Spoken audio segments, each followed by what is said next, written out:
ئەگەر شعر بڵین زمانێکی جیهانیە، لەم زمانە جیهانیە شێرکۆ ببە مامۆستای من. بۆیە زمانی کوردی زمانێکی زۆر بەربڵاو و گەشاوێ و ئەدەبی کوردیش لە هەمووی دنیادا درەوشێتەوە.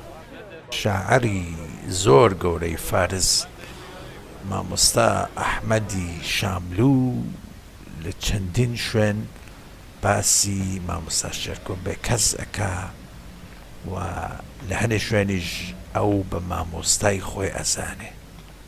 یعنی ئەحمەدی شاملوو نەک خۆی لە شێرکۆ زۆرتر نازانێ، بگرە خۆی لەو کەمتریش دەزانێ.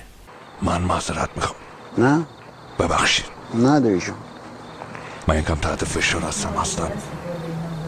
ببخشید.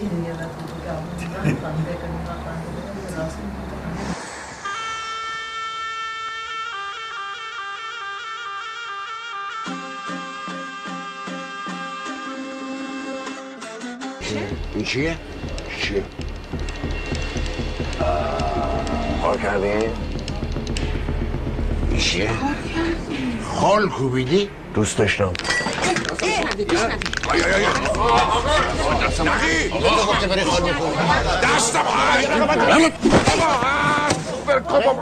دوست داشتی؟ آره آقا دوست داشتم. دست خودمه، پوست خودمه، جسم خودمه. به تو خیلی چه؟ غلط کردی رفتی اجدا وارد میشود واسه من کوبیدی. دوست داشتم آقا. پوست کلت میکنم من. بابا چی داری میگی؟ این راهش نیست، فدای تو باشم من. یعنی چی روش نی؟ تو فکر چی؟ فکر پدر نره هر غلطی خاصی میکنی. همه کاره تو منم، پدر تو رو سپرده دست من.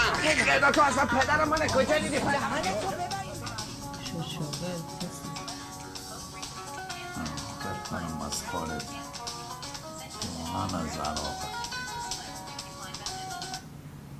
الو الو الو السلام عليكم. الو ريتاج تسمعني؟ شلون صحتك؟ ايه انا اسمعك. ايه ايه طهران؟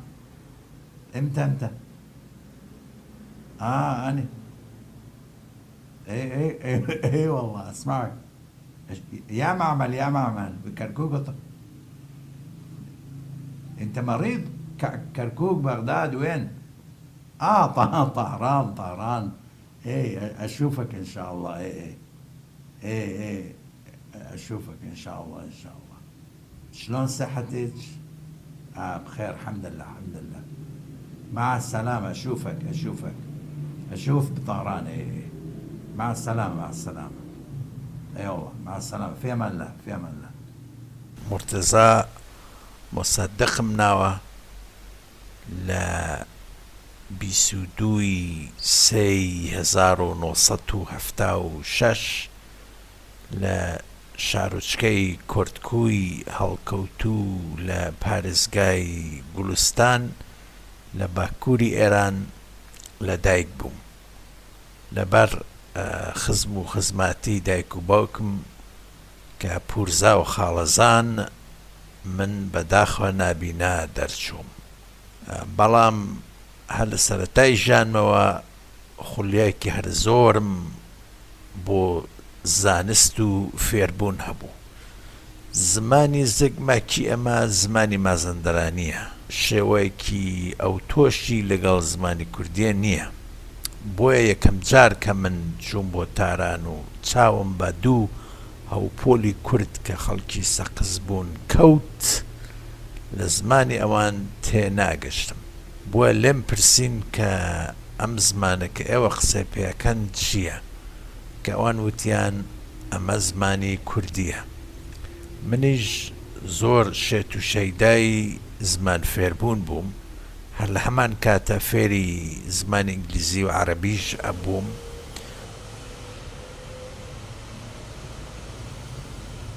دوای چەند مانگێک هەستم پێ کرد کە کەم تا کورد لێیان تێئەگەم. بۆیە بۆ خۆم دەستم پێ کرد و دوای 2-3 ساڵ تا ڕادەیەک توانیم بە شێوەزاری سەقزی قسە بکەم. کورتکووی شارێکی تایبەتە. لەلایەکەوە ئەکەوێتە بەر زەریای مازەندەران یان کاسپیان یان گۆلی خەزەر و لەلایەکەوە ئەکەوێتە بەر دارستانێکی قوو کە لە پارکی جەنگەڵی کورتکویەوە دەست پێکە و ئەچێ بەرەو دەرازنە و کە شوێنێکی زۆر خۆشە کە پێڵێن دەرازنۆ ئەگەر وەری گێڕنە سەر زمانی کوردی ئەبێتە کانێ درێژ.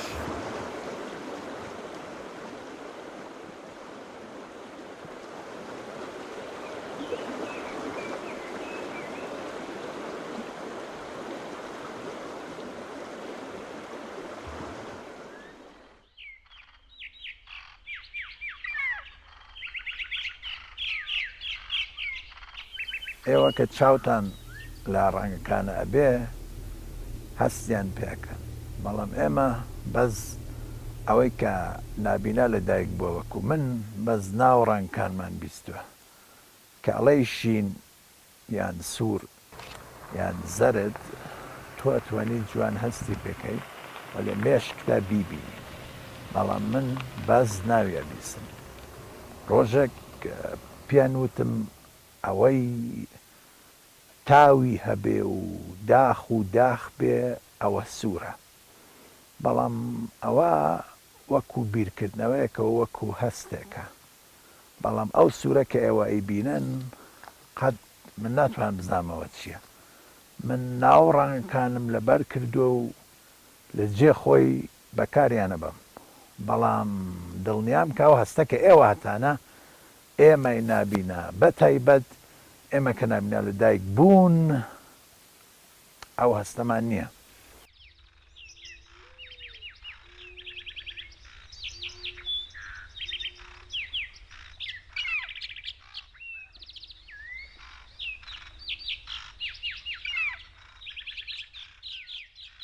کە ئێوارەیەت تەمومژ تەواوی گوندەکە ئەگرێتەوانێ، لێرە وەکو ئەڵەی بەسەر تلەفریکێکە سەرکەوتووی و بەسەر هەورە سەرەکەوی، لێرە هەور لە ژێر پێی مرۆڤایە. لە دوای خنکانی هەڵەبجە سکاڵایەکی زۆر درێژم نووسی بۆ خوا، با لە خەڵکی بۆ درەختێکیم خوێنمەوە، درەخت گریا لە پەناوە باڵندەیەکی پۆسەچی وتی باشای کێ بۆت دەبە، گەر بە تەمای منی بیبەم من ناگەمە عەرشی خودا، بۆ شەو درەنگ فریشتەی ڕەشپۆشی شێعرم وتی تۆ هیچ خەمێ نەبێ من بۆت دەبەم تا ئاسمان.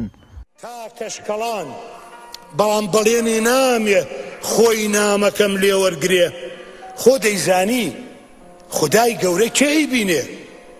وتم سوپاس تۆ هەڵفڕە، فریشتەی ئیلهام هەڵفڕی و لەگەڵ خۆیان سکاڵای برد. ڕۆژی دوایی کە هاتەوە سکرتێری پلەچواری نووسینگەی خوا عوبێد ناوێ هەر لەسەر هەمان سکاڵا و لە دامێنە بە عەرەبی بۆی نووسی بووم گەوجە پیکە بە عەرەبی، کەس لێرە کوردی نازانێ و نایی بین بۆ خوا.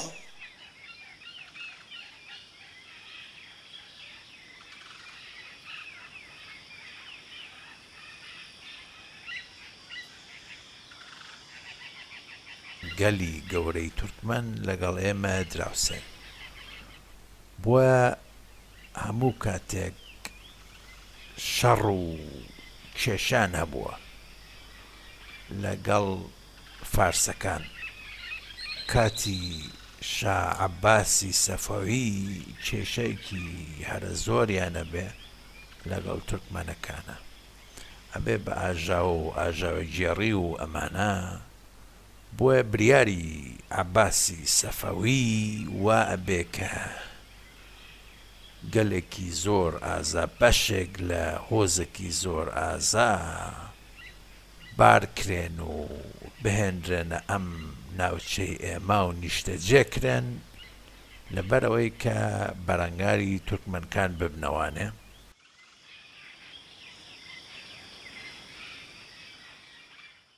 ئەوانیش بەرەنگاری تورکمەنەکان ئەبنەوانێ و ئاژاوی تورکمەن کۆتایی پێ، بەڵام کوردەکان لەو شوێنە مێننەوانێ.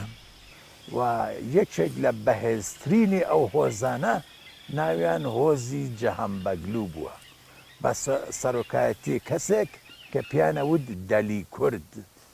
ئەم دەلی کوردە یەتە ئێرە و نیشتەجێ ئەبێ.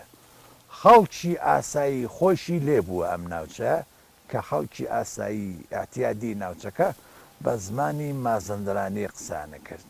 کوردەکان لێرە نیشتەجێ ئەبن و بەرەنگاری تورکمەنەکان دەبنەوە. دوای ماوەیەک شۆڕشی تورکمەن جێبەجێ ئەبێ و عەباسی سەفەویش زۆر ئەمەی بەدڵ ئەبێ. بەڵام شوێنەکە ئەوە نە شوێنێکی خۆش بووە کە کوردەکان پیان خۆشە هەر لێرە بمێننەوە.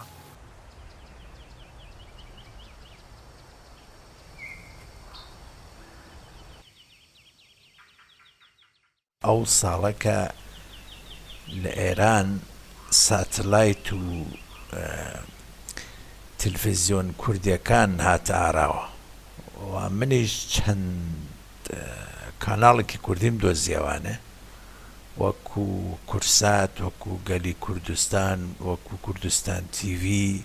بۆیە لەگەڵ ئەم کاناڵانە لەگەڵ شێوەزارەکانی کەی کوردی وەکو شێوەزاری سلێمانی، شێوەزاری هەولێر، شێوەزاری کوێ ئاشنا بووم.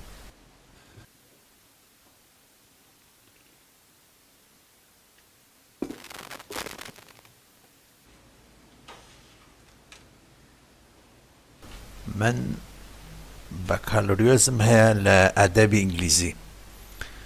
ئێستاش بەڵام زۆرتر لە 20 و بڕێکی ساڵە کە خەریکی وەرگێڕان و وانەوتنەوە بە زمانی ئینگلیزی و عەرەبیم.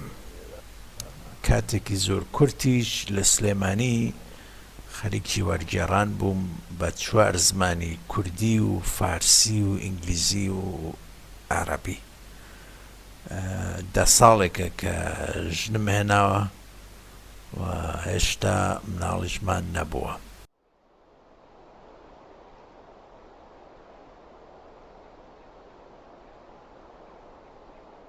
زمانێک کە حکوومەتێکی زەبەلاح و دۆڵەمەنی لە پشت نەبێ، لە پێشکەوتنە بە دڵنیاوی کێشەیە بێ.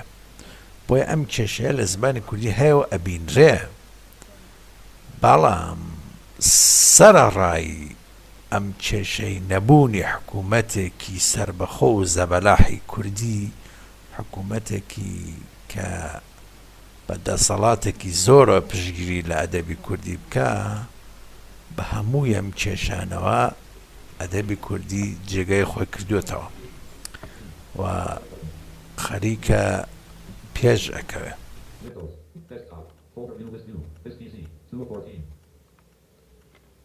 Windows. Run dialog. Type the name of a program. Folder document or internet resources archive.s. Web.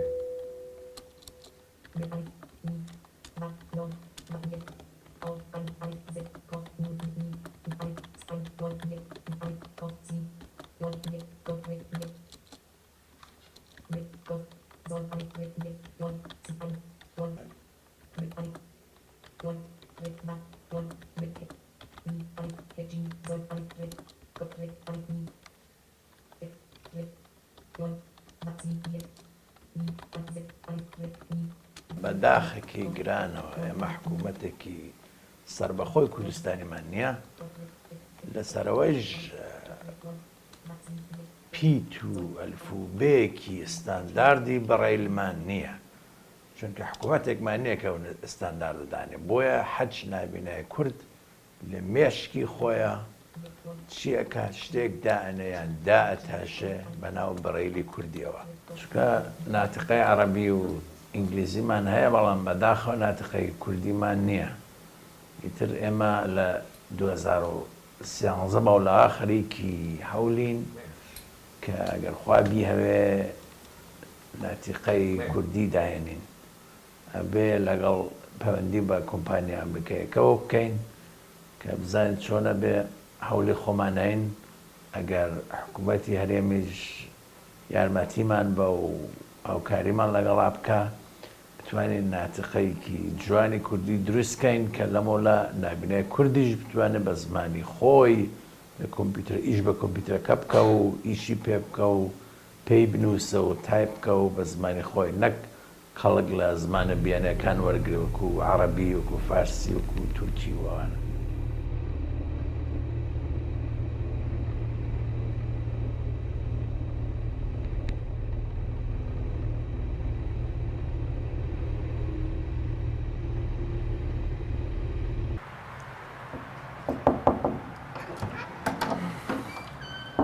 How are you doing, guys?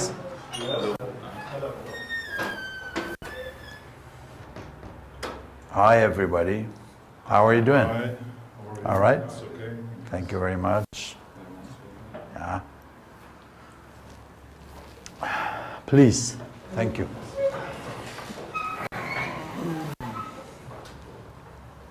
Yeah, we're starting this session. It's introductions and names.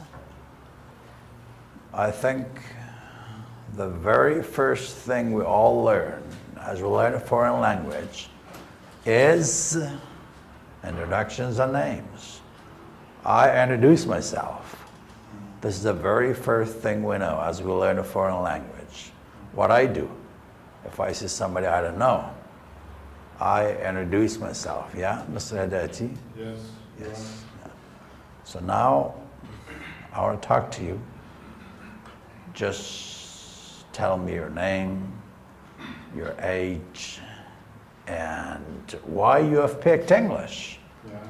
Because you've chosen to learn English. So you've got an aim, an end, why you are learning this language. Yeah, Mr. Dati speaks very good English, as you all know. It's not bad. Yeah, thank you, thank you. Then now I'm going to ask you to open your books and then start, but I'm going to give you a 2 or 3 minute break.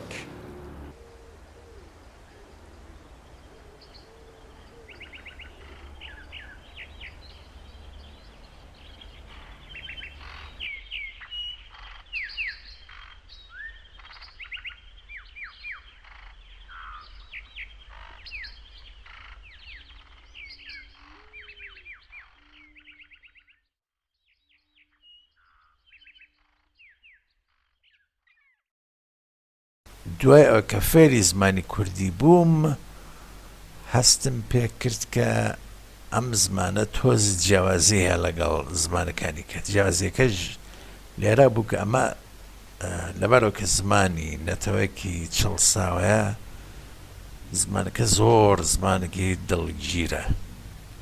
یعنی من وەکو خۆم ئینگلیزی و عەرەبی هەموویان بەلامەوە زمانی بیانین چونکە زمانی من زمانی زگماکی من نین، بەڵام نازام بۆ ئەو کاتە کە من بە زمانی کوردی قسە ئەکەم هەست ناکەم کەم زمانە بەلامەوە نامۆیە. یعنی زمانەکە دەسەڵاتێکی هەیە کە خۆی لێ نەزیک کردوومەتەوە.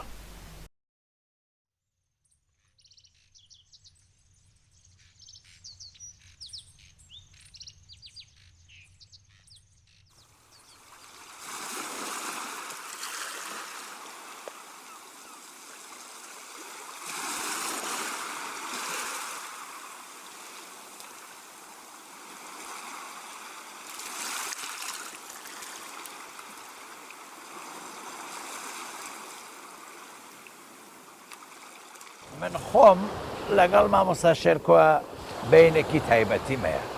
ئەو کاتەکە من لە سلێمانی بووم هەموو کاتێک هەموو حەوتوێک سەردانی پارکی ئازادی مەکرد و لای گۆڕەکەی مامۆستا شێرکۆ جبس و ساردیەک مەخوارد و جگەرایکیم داگرسان و وەکو خۆم وەکو قوتابیەک لەگەڵ مامۆستا خۆشەویستەکەمە قسەم ئەکرد بەڵام ئەو کەسانەی کە هەستێکی هەرە ناسکیان هەیە لە ئەدەب و زمانی کوردیە کەم نین بلیمەتەکان لە کوردەواری هەرە زۆرن وەکو مامۆستا سوارەی ئیلخانیزادە سوارەی ئیلخانیزادە یەکێک لەو کەسانەیە کە بەداخەوە وەکو زمانی کوردی ئەوێش تۆزە لە ئەدەبی کوردی بێناس کەوتووە بۆیە من خولیایەکی زۆرم بەو هەستە ناسکەی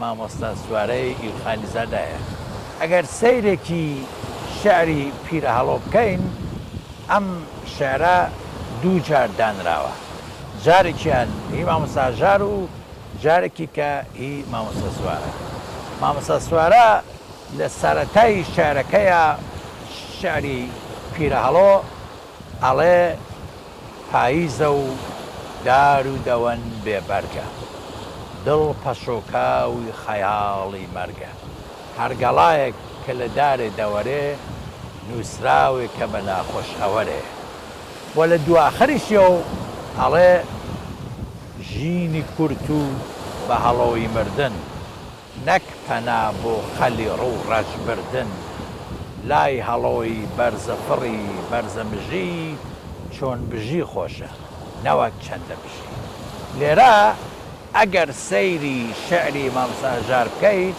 ئەڵێ چۆن بژی شەرتە نەوەک چەندە بژی من قەت نامەوێ ڕەخنە لە مامۆستا هەژارگرم چونکە من وەکو کەسێک کە زمانی کوردی ئەزانم خۆم بە قوتابی مامۆستا هەژار ئەزانم بەڵام ئەگەر سەیری دێڕی مامۆستا سوارە بکەی چەند بژی خۆشە چۆن بژی خۆشە نەوەک چەندە بژی خۆت بە جوانی ئەتوانی لە هەستی ناسکی مامۆستا سوارە تێبگەی ئەدەبی کورد زۆر گەورە و زۆر بەربڵاوە ئەگەر من بمەوێ قسەی لێ بکەم وابزانم چەندین مانگ و چەندین ساڵ و هەزاران لاپەڕ ئەگرێتەوە